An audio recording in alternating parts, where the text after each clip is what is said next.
എല്ലാവർക്കും നമസ്കാരം. ഇപ്പോൾ ഇടവക്കൂറിൽ സഞ്ചരിച്ചുകൊണ്ടിരിക്കുന്ന വ്യാഴം 2025 മെയ് 14 മിഥുനക്കൂറിലേക്ക് മാറുന്നതാണ്. അതിനുശേഷം ഒക്ടോബർ 18 അതിചാരമായി കർക്കിടകത്തിലേക്ക് വ്യാഴം മാറുകയും പിന്നീട് ഡിസംബർ 5 വക്രഗതിയിൽ മിഥുനക്കൂറിലേക്ക് വരികയും 2026 പകുതി വരെ മിഥുനത്തിൽ സഞ്ചരിക്കുന്നതുമാണ്.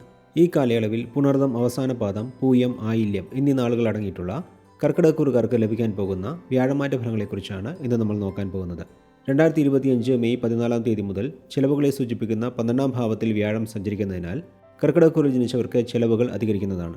മാത്രമല്ല, വരാൻ പോകുന്ന ഒരു വർഷക്കാലം പ്രധാനപ്പെട്ട തീരുമാനങ്ങൾ എടുക്കുന്നതിന് മുൻപ് നല്ലപോലെ ആലോചിക്കുകയും മറ്റുള്ളവരുടെ അഭിപ്രായം കൂടി കേട്ടതിന് ശേഷം തീരുമാനങ്ങൾ എടുക്കുന്നതുമാണ് നല്ലത്.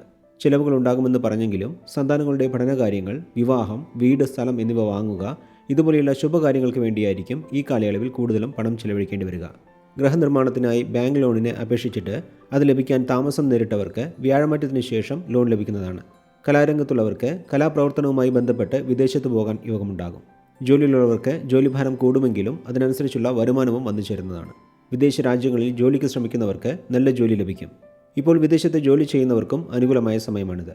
അതേസമയം ജാതകരീതിയിൽ നടക്കുന്ന ദശാപഹാരങ്ങൾ അനുകൂലമാണോ എന്ന് നോക്കാതെ പുതിയ ബിസിനസ് തുടങ്ങിയാൽ നഷ്ടം വരാനും സാധ്യതയുള്ള സമയമാണിത്.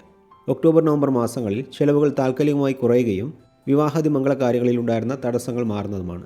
4ാം ഭാവത്തിലേക്ക് വ്യാഴം ദൃഷ്ടി ചെയ്യുന്നതിനാൽ സ്കൂൾ തലത്തിൽ പഠിക്കുന്ന വിദ്യാർത്ഥികൾക്ക് പഠനകാര്യങ്ങളിൽ ഉണ്ടായിരുന്ന തടസ്സങ്ങൾ മാറുകയും വിദേശത്ത് ജോലി ചെയ്യുന്നവർക്ക് നാട്ടിൽ സ്ഥലം വാങ്ങാനും അല്ലെങ്കിൽ വാങ്ങിയ സ്ഥലത്ത് വീട് കെട്ടാനുമുള്ള യോഗവും ഉണ്ടാകും. വ്യാഴം 6ാം ഭാവത്തിലേക്ക് ദൃഷ്ടി ചെയ്യുന്നതിനാൽ ശത്രുക്കളെയും മിത്രങ്ങളെയും തിരിച്ചറിയാൻ സാധിക്കും. വ്യാഴദൃഷ്ടി 8ാം ഭാവത്തിലേക്ക് വരുന്നതിനാൽ യാത്രകൾ മൂലം ക്ഷീണം അനുഭവപ്പെടും.